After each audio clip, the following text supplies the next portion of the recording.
थोड़ा सा network weak है तो मे बी पॉसिबल आपको वॉइस वगैरह का इशू हो सकता है या बीच में डिस्कनेक्ट हो सकता है, बट कोशिश करेंगे इसको कंटिन्यू करने की। एनीवेज, मैं स्पेसिफिक रिलीफ एक्ट में आगे बढ़ रहा हूँ। स्पेसिफिक रिलीफ एक्ट 1963, ये हम पढ़ रहे थे अपनी पिछली क्लासेस में। This is an act number 47 of 1963, act number 47 of 1963। ये जो स्पेसिफिक रिलीफ एक्ट है इनेक्ट हुआ था 13 दिसंबर 1963 पर, लेकिन इसका जो डेट ऑफ एनफोर्समेंट है दैट इज फ्रॉम 1 मार्च 1964।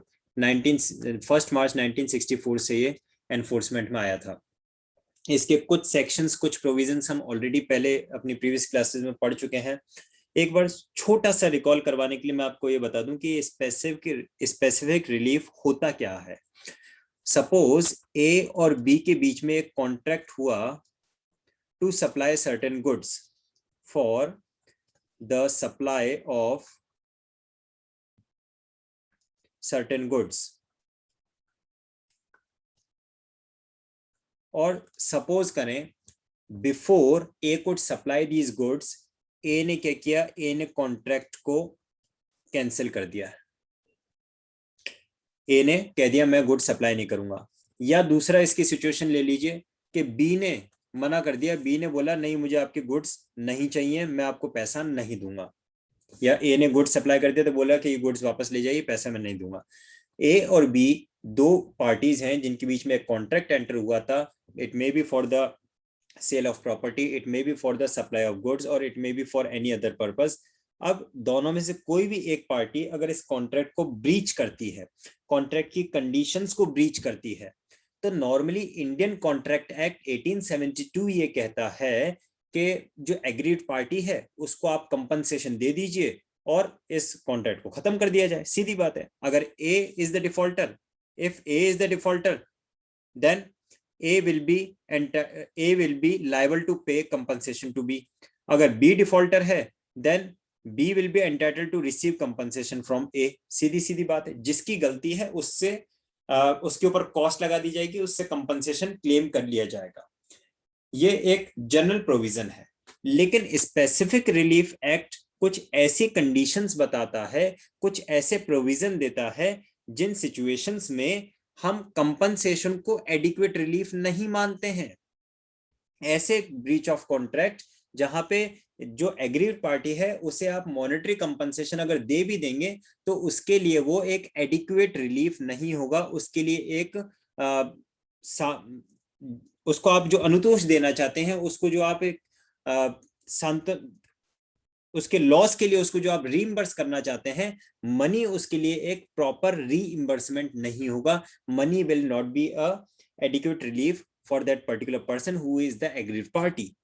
तो ऐसी सिचुएशन में फिर क्या किया जाए? जो एग्रीड पार्टी है, जिसके साथ में जिसने कुछ लॉस सफर किया है, उसे आप मनी दे रहे हैं, तो मनी उसके लिए अगर सफिशिएंट नहीं है तो फिर क्या किया जाए? तो ऐसी सिचुएशन के लिए हमने स्पेसिफिक रिलीफ एक्ट को 1963 में इनेक्ट किया, जिसमें यह कहा गया कि ये जो subject matter of the contract है इसी को ही स्पेसिफिकली परफॉर्म करवाया जाए।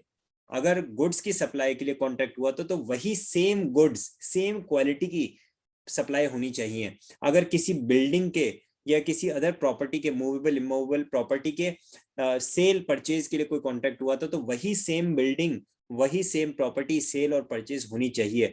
ये बोलता है specific relief. I repeat, general provision है कि अगर एग्रीड पार्टी, कोई भी पार्टी ब्रीच ऑफ कॉन्ट्रैक्ट करती है तो वो लाइबल होगी टू पे कंपनसेशन। लेकिन स्पेसिफिक रिलीफ एक्ट कहता है कंपनसेशन नहीं, हमें तो उसी सब्जेक्ट मैटर को परफॉर्म करवाना है, उन्हीं कंडीशंस को, उन्हीं रूल्स एंड रेगुलेशंस को परफॉर्म करवाना है जो उस पर्टिकुलर कॉन्ट्रैक्ट में लिखे गए थे। इसके मैंने पहले ही बताया कुछ सेक्शंस, प्रोविजंस को हम ऑलरेडी पढ़ चुके हैं। आज की क्लास में हम कवर करने की कोशिश करेंगे सेक्शन 14A और सेक्शन 15 को। सेक्शन 14A जो कि अमेंडमेंट के थ्रू ऐड किया गया है और इसे ऐड किया था विद द अमेंडमेंट ऑफ 2018। आपको ध्यान है कि स्पेसिफिक रिलीफ एक्ट में 2018 का अमेंडमेंट सबसे इंपॉर्टेंट है और ये सेक्शन 14A भी उसी अमेंडमेंट के थ्रू ऐड किया गया है। ये बात करता है पर्टिकुलरली एक्सपर्ट्स के बारे में। जब कभी भी जब कभी भी कोर्ट में कोई केस अंडर ट्रायल है, कोई पेंडिंग सूट है और वहां पे जज को, मैजिस्ट्रेट को किसी एक्सपर्ट की ओपिनियन की जरूरत होती है, because we all know that each and every judge and magistrate is an expert in the field of law, but he cannot or he may not be an expert in all the other fields of art, science or literature or the other, there are a number of fields. एक person जो कि जज की post पे बैठा है वो law के फील्ड में एक्सपर्ट है, लेकिन दूसरे किसी फील्ड के लिए अगर उसको ओपिनियन की जरूरत लगती है तो उसके लिए सेक्शन 14A इंसर्ट किया गया 2018 के अमेंडमेंट के थ्रू स्पेसिफिक रिलीफ एक्ट में।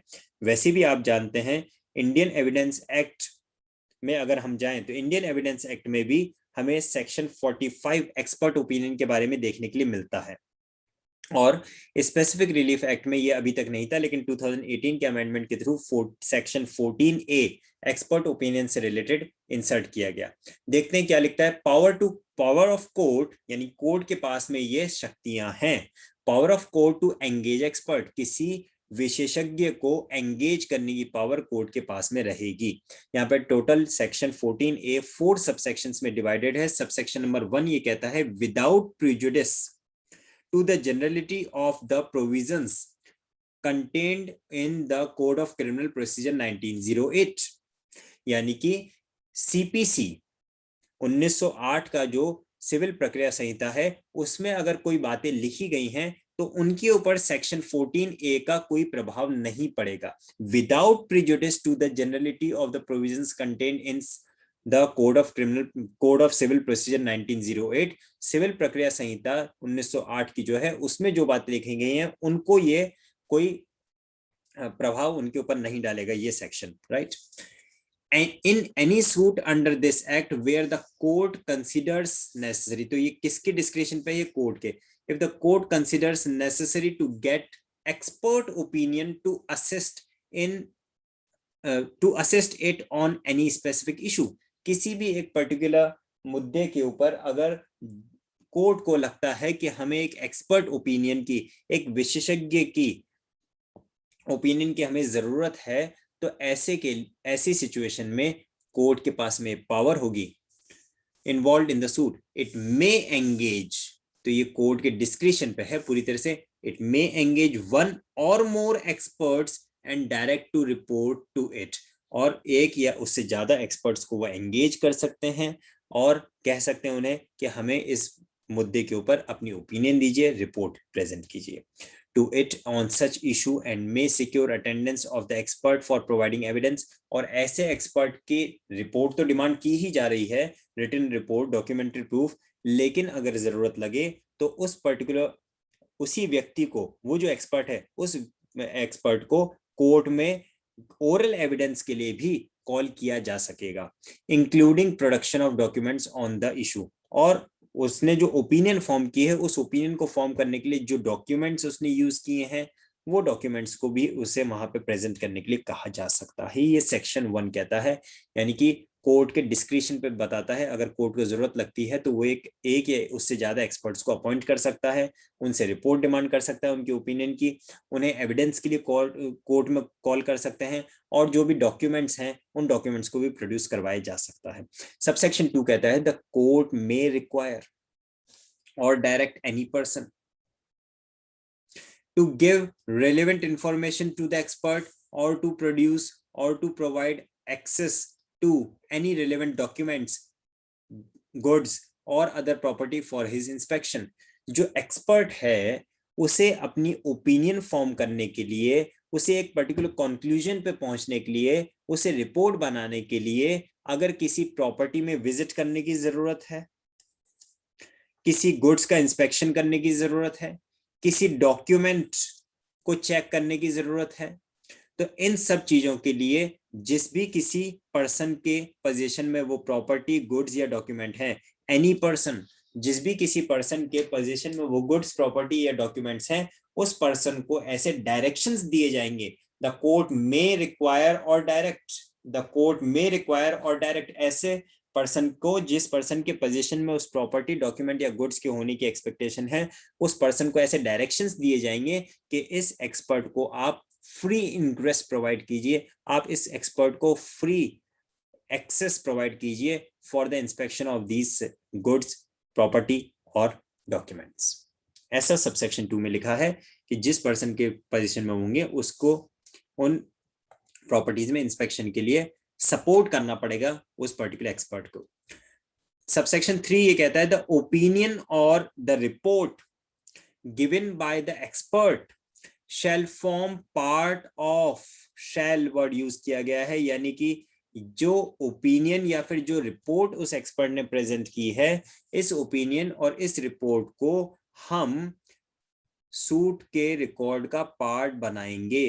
यानी सूट की जो प्रोसीडिंग्स लिखी जाती हैं कि कब कौन गवाह आया, कौन सी तारीख पे क्या प्रोसीडिंग चली, उसी के साथ में जिस तारीख पे ये एक्सपर्ट की ओपिनियन या एक्सपर्ट की रिपोर्ट प्रेजेंट की जाएगी, that report shell also form the part of the record of the suit. ऐसा नहीं कि जज साहब ने बुलाया, एक्सपर्ट का ओपिनियन सुना और उसको भेज दिया, कहीं कुछ रिकॉर्ड ही नहीं मेंटेन किया उसका। ये जो रिपोर्ट आई है, ये जो ओपिनियन आई है, इसे सूट के रिकॉर्ड में, जो record of the suit maintain होता है कि डेट वाइज क्रोनोलॉजिकल ऑर्डर में, उसमें इसको रिकॉर्ड किया जाएगा। एंड द कोर्ट और with the permission of the court any of the parties to the suit may examine the expert personally। अब अगर कोर्ट को जरूरत लगती है तो कोर्ट भी उस एक्सपर्ट को एग्जामिन कर सकते हैं, और any parties to the suit, जो है पार्टीज टू द सूट है, अगर वो उस पर्टिकुलर एक्सपर्ट को एग्जामिन करना चाहते हैं, है ना, उसका अगर एग्जामिनेशन करना चाहते हैं। एग्जामिनेशन के बारे में भी इंडियन एविडेंस एक्ट में हमें पढ़ने के लिए मिलता है, examination in chief, cross examination, re examination, ये हमें इंडियन एविडेंस एक्ट में देखने के लिए मिलता है। तो अगर कोर्ट उस एक्सपर्ट को एग्जामिन करना चाहती है तो भी कर सकती है, अगर कोई पार्टीज उस एक्सपर्ट को एग्जामिन करना चाहते हैं तो वो भी कर सकते हैं। बस ध्यान ये रखना है कि अगर पार्टीज ऐसा चाहते हैं तो पार्टीज को with the permission of the court ही ऐसा अलाउ किया जाएगा। Parties has to seek permission from the court to examine that expert personally in open court on any of the matters referred to him or mentioned in his opinion or report। तो जो किसी भी उसने जिस matter को उस report में लिखा है, जो ओपिनियन उसने फॉर्म किए हैं, उनसे रिलेटेड जो भी एग्जामिनेशन किया जाना है, उनसे रिलेटेड जो भी कोई सवाल जवाब किए जाने हैं, वो किए जा सकते हैं, चाहे तो कोर्ट खुद करे या फिर अगर पार्टीज टू द सूट करना चाहते हैं तो with the permission of the court की जाए। और एज टू हिज ओपिनियन और रिपोर्ट और as to the manner in which he has made the inspection, या फिर इससे रिलेटेड कि भी आपने जो वहां पे इंस्पेक्शन किया था, आपने जो तलाशी ली थी, आपने जो वहां पे इन्वेस्टिगेशन किया, उससे रिलेटेड, इंस्पेक्शन से रिलेटेड भी अगर कोई सवाल पूछे जाना तो वो भी पूछे जा सकते हैं। सबसेक्शन नंबर 4, फोर्थ पॉइंट जो है सेक्शन 14A का, वो कहता है the expert shall be entitled to such fees. Expert कोई भी फ्री में तो काम करेंगे नहीं, उनको कुछ ना कुछ फीस तो दी जानी चाहिए। कॉस्ट, भाई जो वहां पे वो कहीं ट्रेवल करके जा रहे हैं, कुछ उनको खाना वाना खाना पड़ रहा है, तो उसके उनके खर्चे भी होंगे, तो कॉस्ट भी होगी, तो और एक्सपेंसेस भी होंगे, ठीक है। एज द कोर्ट में फिक्स, अब ये उनको कितनी फीस दी जानी है, कितनी कॉस्ट और एक्सपेंसेस उनके रीइंबर्स किए जाने हैं, ये कोर्ट फिक्स करेगी। The expert shall be entitled, मिलेगा जरूर, ये गारंटी है, यहाँ पे शैल बी एंटाइटल्ड लिखा है, एक्सपर्ट को फीस, कॉस्ट और एक्सपेंसेस मिलेंगे गारंटेड, लेकिन कितने मिलेंगे वो नहीं लिखा, उसके लिए लिख दिया to such fees, cost and expense as the court में fix which shall be payable by the parties. तो फिक्स कौन करेगा? कोर्ट फिक्स करेगी कितनी फीस, कॉस्ट एंड एक्सपेंस मिलने हैं, लेकिन पे कौन करेगा? Payable by the parties in such proportion and at such time as the court में डायरेक्ट। पे कौन करेगा? पार्टीज पे करेंगी, तो पार्टीज तो दो हैं, आधा आधा पे करेंगी, या 25% एंड 75% पे करेंगी, 40:60 के रेशियो में पे करेंगी, किस प्रपोर्शन में वो पे करेंगे, तो अगेन किस प्रपोर्शन में पे करेंगे, किस समय पे करेंगे, सच व्हाट एट व्हाट टाइम, ये सब कोर्ट ही डिसाइड करेगी। कितना फीस देना है, कितनी कॉस्ट देना है, ये भी कोर्ट डिसाइड करेगी, किस प्रोपोर्शन में लिए जाना है पार्टी से, वो भी कोर्ट डिसाइड करेगी, और कब दिया जाना है वो भी कोर्ट ही डिसाइड करेगी। लेकिन कोर्ट खुद नहीं देगी, दिलवाएगी बल्कि पार्टीज के थ्रू। तो ये था हमारा सेक्शन 14A जो ईयर 2018 के अमेंडमेंट के थ्रू ऐड हुआ है, जो मैंने आपको अभी यहाँ पे अच्छी तरह से डिटेल में एक्सप्लेन किया। अब इसी कंटिन्यूएंस में जब हम आगे बढ़ते हैं तो हमारे पास में नेक्स्ट पार्ट शुरू हो जाता है इसका, पर्सन्स फॉर और अगेंस्ट हुम कॉन्ट्रैक्ट्स में बी स्पेसिफिकली एनफोर्स। कौन से ऐसे व्यक्ति हैं जिनके अगेंस्ट में, जिनके खिलाफ स्पेसिफिक रिलीफ क्लेम किया जा सकता है, या कौन से ऐसे व्यक्ति हैं जो स्पेसिफिक रिलीफ क्लेम कर सकते हैं। कौन ऐसे व्यक्ति हैं जो स्पेसिफिक रिलीफ के लिए सूट फाइल कर सकते हैं, और कौन ऐसे व्यक्ति हैं जिनके खिलाफ स्पेसिफिक रिलीफ के लिए सूट फाइल किया जा सकता है, वो पार्ट यहाँ पे शुरू होता है। सेक्शन 15 इसके कंसर्न में बात करता है, वो कहता है who may obtain specific relief. कौन ऐसे व्यक्ति हैं जो विनिर्दिष्ट अनुतोष प्राप्त करने के अधिकारी हैं, who may obtain specific relief, वो बताता है सेक्शन 15। तो यहाँ पे एक पूरी लिस्ट दे रखी है जो हमें पढ़नी है, समझनी है और याद भी करनी है कि कौन कौन ऐसे लोग हैं जो स्पेसिफिक परफॉर्मेंस क्लेम कर सकते हैं, ऑब्टेन कर सकते हैं, प्राप्त कर सकते हैं। Except as otherwise provided by this chapter the specific performance of the contract may be obtained by. तो सेक्शन 15 में जो लिस्ट दी गई है आपको 6 to 7 पॉइंट्स में, उसमें जो जो नाम लिखे गए हैं उन सबके पास में ये पावर है कि वो स्पेसिफिक परफॉर्मेंस ऑब्टेन कर सकें, except as otherwise provided by this chapter. यानी कि इस चैप्टर में अगर कोई सेक्शन कॉन्ट्राडिक्टरी स्टेटमेंट प्रोवाइड करता है, अगर किसी पर्टिकुलर सेक्शन में बार प्रोवाइड किया गया है कि ये पर्सन स्पेसिफिक रिलीफ प्राप्त नहीं कर सकता, ऑब्टेन नहीं कर सकता, तो बात अलग है। Otherwise in general rule, in general terms किसे स्पेसिफिक रिलीफ मिलेगा वो हमें सेक्शन 15 में देखने के लिए मिलता है। तो सबसे पहला बहुत इजी है, any party to the suit, सीधी बात है। ए और बी दो पार्टी हैं, तो ए भी स्पेसिफिक रिलीफ क्लेम कर सकता है और बी भी स्पेसिफिक रिलीफ क्लेम कर सकता है। जो भी एग्रीड पार्टी है वो स्पेसिफिक रिलीफ के लिए एंटाइटल रहेगी। पॉइंट नंबर बी देखिए, क्लॉज बी देखिए, द रिप्रेजेंटेटिव इन इंटरेस्ट और the principal of any party thereto. जो पार्टीज टू द सूट है उन पार्टीज का अगर कोई प्रिंसिपल है, कैसे हो सकता है? हो सकता है ये जो दोनों पार्टीज हैं ये actual parties to the suit नहीं है, बल्कि ये इस सूट में पार्टीज बनी है as an agent of the main person, है ना। ए एक लैंडलॉर्ड है और बी एक टेनेंट है, और ए ने अपना एक एजेंट अपॉइंट कर दिया आर को, और बी ने भी अपना एक एजेंट अपॉइंट कर दिया क्यू को, और आर ने एज अ लैंडलॉर्ड क्यू के ऊपर सूट फाइल किया। जबकि आर क्या है? R is an agent to the landlord.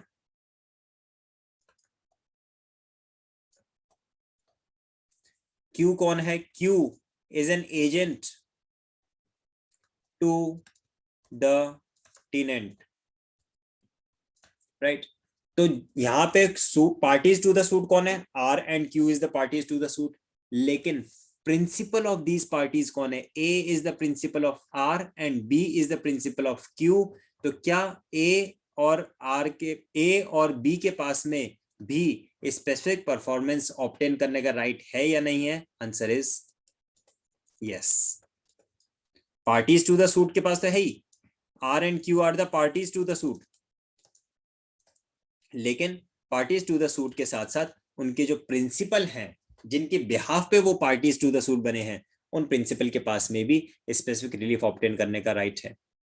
और representative in interest, representative in interest का मतलब है जिस सपोज ए और बी के बीच में सूट चल रहा है एक कोर्ट में, तो उनके कोई लीगल हेयर है या उनके रिप्रेजेंटेटिव जो हैं उनकी डेथ हो जाती है, ए की डेथ हो जाती है, तो ए का जो लीगल हेयर होगा, ठीक है, लीगल रिप्रेजेंटेटिव होगा, उसके पास में भी ये राइट रहेगा।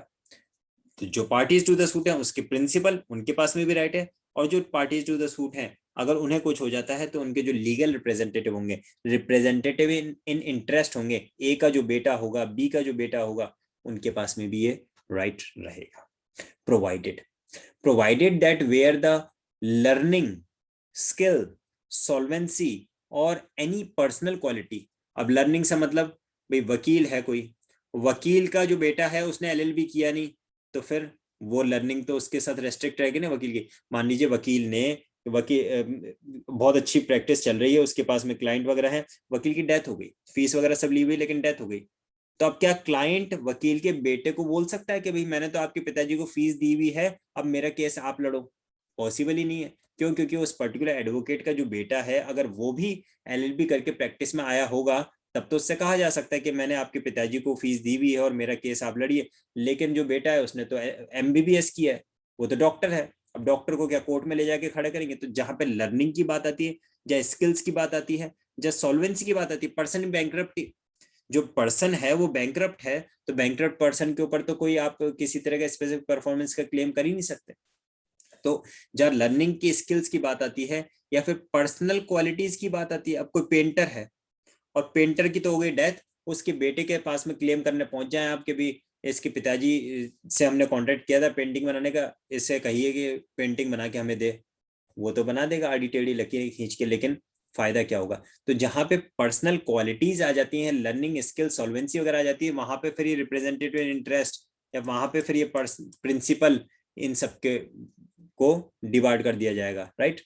Of such party is a material ingredient in the contract or where the contract provides that his interest shall not be assigned, या फिर एक तो ये कंडीशन दे दी कि कोई लर्निंग के ऊपर बेस्ड कॉन्ट्रैक्ट है, स्किल्स, सॉल्वेंसी या फिर पर्सनल क्वालिटीज के ऊपर बेस्ड कॉन्ट्रैक्ट है, तो उस सिचुएशन में रिप्रेजेंटेटिव इंटरेस्ट और प्रिंसिपल के ऊपर कोई क्लेम उनके पास में राइट उनको नहीं मिलेगा। या फिर कॉन्ट्रैक्ट में ऐसे साफ साफ लिख दिया गया है that his interest shall not be assigned to his representative, अगर मान लीजिए कॉन्ट्रैक्ट में साफ साफ लिख दिया गया है कि हमारा जो इंटरेस्ट है वो ना तो हमारे रिप्रेजेंटेटिव के ऊपर ट्रांसफर होगा, ना ही प्रिंसिपल के ऊपर ट्रांसफर होगा, कॉन्ट्रैक्ट में अगर कोई स्पेसिफिक ऐसा क्लॉज ऐड कर दिया गया है, तो भी फिर वो यहाँ पे पार्टीज टू द सूट ही सिर्फ रह जाती हैं, representative in interest and principal के पास में वो राइट ट्रांसफर नहीं हो पाएगा। क्यों? क्योंकि उन्होंने कॉन्ट्रैक्ट में इस चीज को कॉन्ट्रैक्टरी स्टेटमेंट मेंशन कर दिया है, to specific performance of the contract unless, अब इसके साथ में और एक पॉइंट है, unless such parties has already performed his part of the contract. ये एक इंपॉर्टेंट पॉइंट है, इसको मैं क्लियर करता हूँ। ये जो पॉइंट लिखा है, unless such party has already performed his part of the contract or the performance thereof by his representative in interest or his principal has been accepted by other party। Again अपन ले लेते हैं ए और B के बीच में एक contract enter हुआ। B कौन है? बी एक पेंटर है, बी एक पेंटर है और ए ने बी के साथ में एक कॉन्ट्रैक्ट एंटर किया कि भाई आप मेरे लिए एक पेंटिंग बनाओ। बी ने क्या किया? बी ने एक पेंटिंग बना भी दी, और पेंटिंग बनाने के बाद में वो पेंटिंग को, इससे पहले कि वो ए को देता, बी की डेथ हो गई। तो अब बी की तो डेथ हो गई, तो बी का जो लीगल रिप्रेजेंटेटिव है वो कौन है? बी का सन। बीज सन जो है वो कौन हो गया? वो लीगल रिप्रेजेंटेटिव ऑफ बी है। ए ने क्या किया? ए ने बी के ऊपर स्पेसिफिक परफॉर्मेंस का सूट फाइल किया कि भाई आप है ना मुझे वो पेंटिंग दो, और 1 लाख रुपीज हमारे डिसाइड हुए थे, मैं 1 लाख रुपीज आपको दे रहा हूँ। बी ने 1 लाख रुपीज एक्सेप्ट कर लिए। अब बताइए, जब बी ने 1 लाख रुपीज एक्सेप्ट भी कर लिए और ये जो पेंटिंग बनानी थी, पेंटिंग बनी हुई भी है, तो ऐसी सिचुएशन में फिर क्या है? फिर ए के पास में ये राइट है कि वो बी के बेटे से स्पेसिफिक परफॉर्मेंस को क्लेम करवा सके। या तो फिर वो पेंटिंग बनी ही नहीं होती, या फिर वो बी बोल देता कि नहीं मैं ये पैसा नहीं ले लूंगा, और अगर आपने मेरे पिताजी को दे दिया तो मैं वापस देने के लिए तैयार हूं, क्योंकि मुझे तो पेंटिंग बनानी आती नहीं और उन्होंने बनाई नहीं। तो वो एक एक्सेप्शनल सिचुएशन है। लेकिन यहाँ पे क्या लिखा है? Where the parties already performed his part of the contract, यानी कि वो ऑलरेडी या तो पैसे दे चुका है एक पार्टी, या फिर जो सामने वाली पार्टी थी ऑलरेडी वो पेंटिंग बना चुकी है, वो अपना पार्ट परफॉर्म कर चुकी है। तो ऐसी सिचुएशन में फिर वो परफॉर्म हो जाए, रिप्रेजेंटेटिव इन इंटरेस्ट जो है या जो प्रिंसिपल है वो उसको स्पेसिफिक परफॉर्मेंस करवा सकता है। पॉइंट नंबर सी देखते हैं क्या कहता है।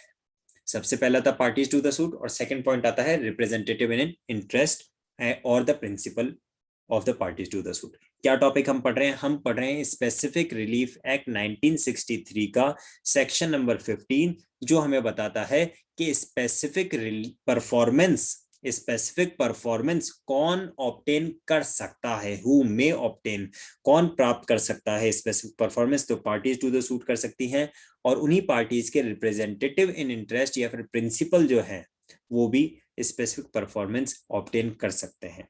पॉइंट नंबर सी बताता है where the contract is a settlement on marriage or a compromise of doubtful rights between members of the same family, any person beneficially entitled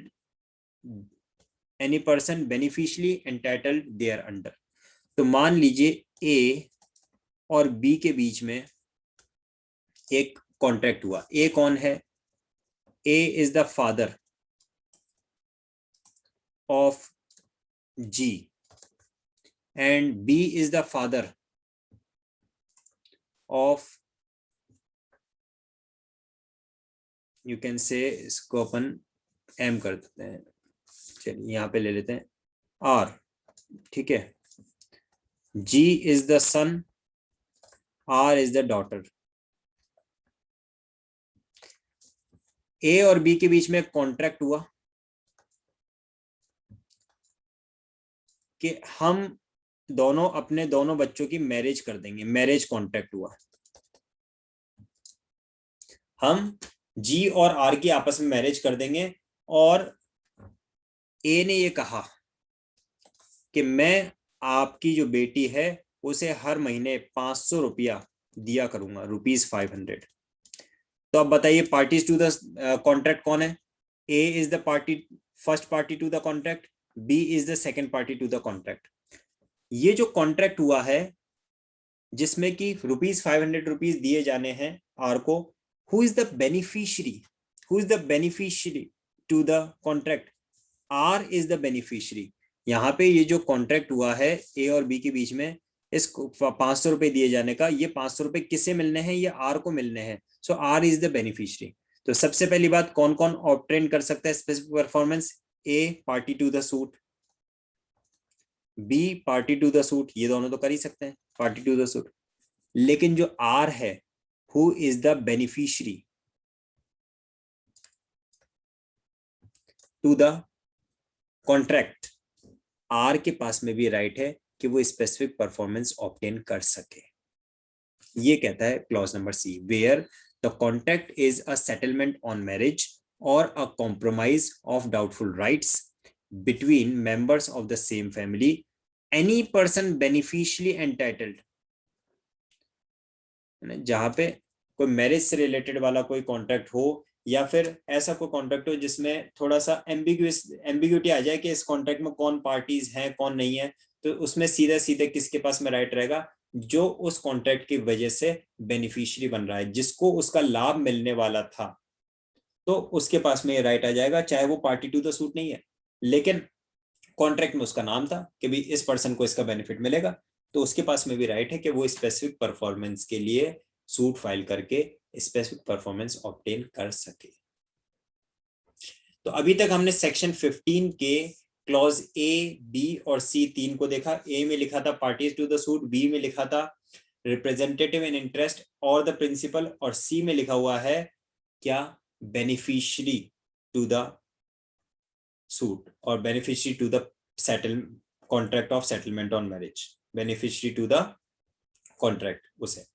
इसके बाद में clause D, E, F, then F A जो कि amendment के through add किया गया है, then जी, H, ये कुछ और पॉइंट्स हैं जिसे हम अपनी कल की क्लास में कवर करेंगे।